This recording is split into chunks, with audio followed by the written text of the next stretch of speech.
Provável escalação do time do Corinthians para a partida contra o Red Bull Bragantino neste domingo às 19 horas na Neoquímica Arena, a partida essa que marca o reencontro do Corinthians com a sua fiel torcida. Tem toda a questão aí da biometria facial que foi implantada. A gente vai ver como que vai funcionar a partir desse primeiro jogo. O Corinthians ele pôde ter a oportunidade de ter feito eventos testes, digamos, ou até ir testando aos poucos em jogos anteriores, mas como estava batendo na porta a obrigatoriedade de ter em todos os estádios do Campeonato Brasileiro, Série A, Série B, Série C, Série D, enfim, o Corinthians ele teve que correr contra o tempo. Então amanhã, por mais que seja a estreia da biometria facial, também é um momento de testes, né? A gente não sabe se vai dar certo, se vai dar errado, enfim.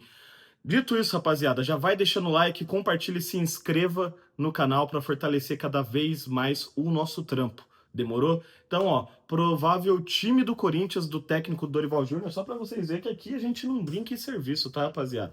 Tem todo um roteiro montado aqui, com todo o possível esquema tático que o Dorival vai implementar nessa partida aí contra a equipe do Red Bull Bragantino. O Corinthians que ele teve 14 dias de preparação, deu férias aos seus atletas de 14 dias e treinou por 14 dias. Importante a gente frisar que das 4 equipes grandes do futebol paulista, o Corinthians foi o único que não fez um jogo treino, que não fez um amistoso. Isso porque o nosso maior rival estava disputando o Mundial de Clubes. O São Paulo, salvo engano, teve um amistoso contra a equipe sub-20 do próprio São Paulo, um jogo treino, onde o São Paulo venceu por 4-0. E o Santos teve um amistoso aí nessa semana jogando lá no Espírito Santo. O Corinthians só ficou treinando, muitas notícias rolando com o nome do Esporte Clube Corinthians Paulista. Teve a questão, a polêmica do Memphis Depay não ter comparecido a um dos treinos nesta semana. O Yuri Alberto ainda não vai voltar, mas é o nosso Wolverine, já está quase 100% pronto para voltar a vestir a camisa do Corinthians. O Corinthians que tem compromissos importantes nesse mês de julho, alguns jogos do Campeonato Brasileiro, além da partida de ida contra o Palmeiras no dia 30 de julho na Neoquímica Arena, jogo de ida das oitavas de final da Copa Betano do Brasil 2025, rapaziada. Dito isso, os 11 prováveis de Dorival Júnior para essa partida contra a equipe do Red Bull Bragantino, tá? Ó, no gol, obviamente, Hugo Souza, Mateuzinho, Kaká, Gustavo Henrique retornando de lesão, pode ser muito titular. Matheus Bidu pegando a vaga de Fabrício Angileri. E aí, obviamente, como todo mundo já sabe, Maicon abre o meio-campo corintiano, né? A volância. E aí muitas pessoas vão falar, mas por que que o Dorival insiste tanto no Maicon? Dá para entender o que o Dorival pensa, mas não que o Maicon talvez seja a melhor solução. Isso porque a gente também tem um Ranielli como opção, né?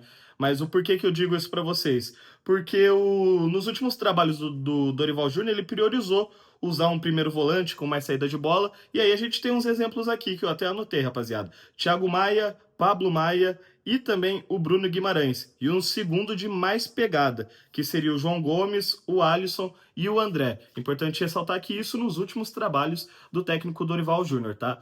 Dito isso, abrindo ali o meio-campo, a volância, Maicon, José Martinez, André Carrilho e Rodrigo Garro. E aí, dupla de ataque, isso daí num 4-4-2. Ángel Romero e Memphis Depay.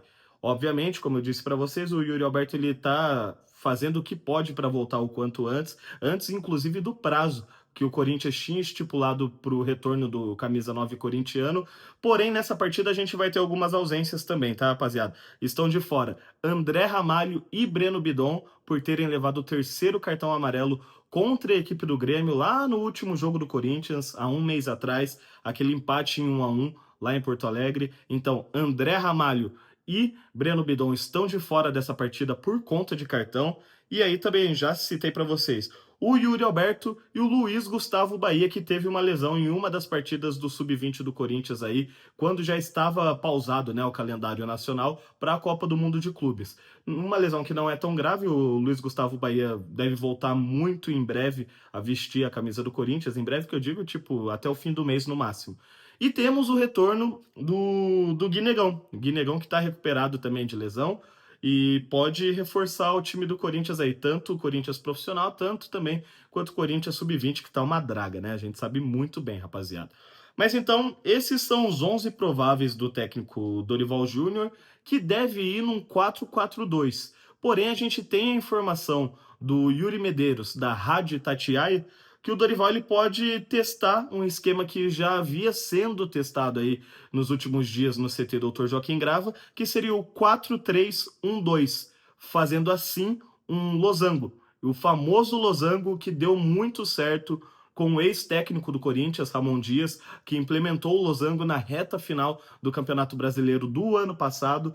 Na ocasião, o Corinthians teve uma sequência de vitórias absurdas, saindo da zona de rebaixamento do Campeonato Brasileiro e alcançando a 7ª posição do campeonato e conseguindo a vaga, apesar de ser na pré-Libertadores que a gente foi eliminado, mas conseguiu uma vaga sim na pré-Libertadores e uma vaga que poucos acreditariam que a gente conseguia na Copa do Brasil. Então, o Dorival tem algumas opções para tentar testar esse time do Corinthians, que na teoria, os 11 que eu passei para vocês no papel, que é o 4-4-2, e além do 4-4-2, talvez pode ser testado esse 4-3-1-2, que foi a informação que o Yuri Medeiros apurou lá da Rádio Itatiaia, que é um esquema que está sendo testado pelo treinador corintiano e que deu muito certo com o técnico Ramon Dias, naquela sequência absurda de vitórias do time do Corinthians. Mas é isso, rapaziada.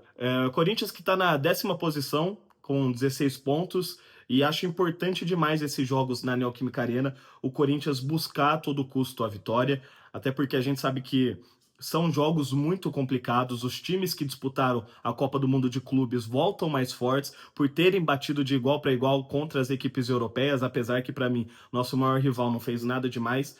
Além dele, Botafogo, Fluminense e Flamengo mostraram sim um bom futebol jogando lá nos Estados Unidos. E desses times, o Corinthians já vai enfrentar 2 nesse mês de julho.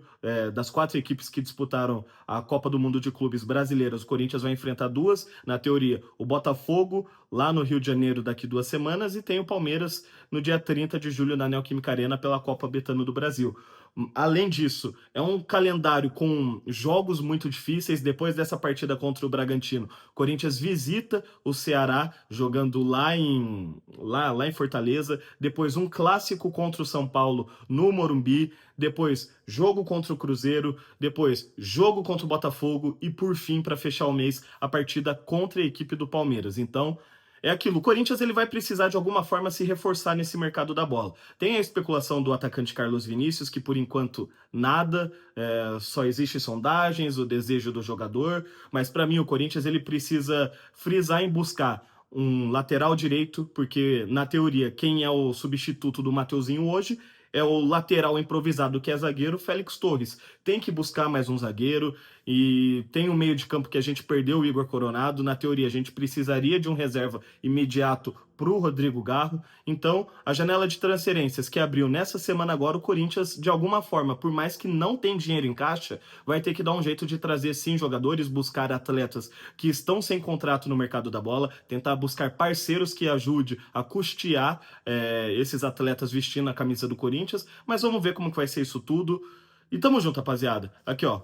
Rascunho monstro para vocês do possível esquema tático do time do Corinthians para essa partida contra o Red Bull Bragantino, que vem de derrota contra o Bahia antes da pausa para a Copa do Mundo de Clubes. Perdeu em casa para o Bahia, foi goleado por 3-0 o Red Bull Bragantino. Apesar de estar lá no topo da tabela, perdeu a última partida em casa. E o Corinthians, por estar jogando na Neoquímica Arena, no meu ponto de vista, tem a obrigação de vencer, independentemente do adversário que vai enfrentar. É isso, tamo junto sempre, é nóis. Não esqueçam, mais uma vez, deixa o like, compartilha e se inscreva no canal para fortalecer cada vez mais o nosso trampo. Demorou? Ó, quer fechar parceria, algo do tipo com o canal? O e-mail tá aqui na descrição do vídeo. Vamos junto, tem muito conteúdo legal para trazer aqui para vocês, o dia a dia do Esporte Clube Corinthians Paulista. Vamos voltar também a fazer as lives que eu prometi para vocês. Tem o Voz da Bancada toda terça-feira às 8h30 da noite. E é isso, meus amigos. Tamo junto sempre, é nóis e vai Corinthians!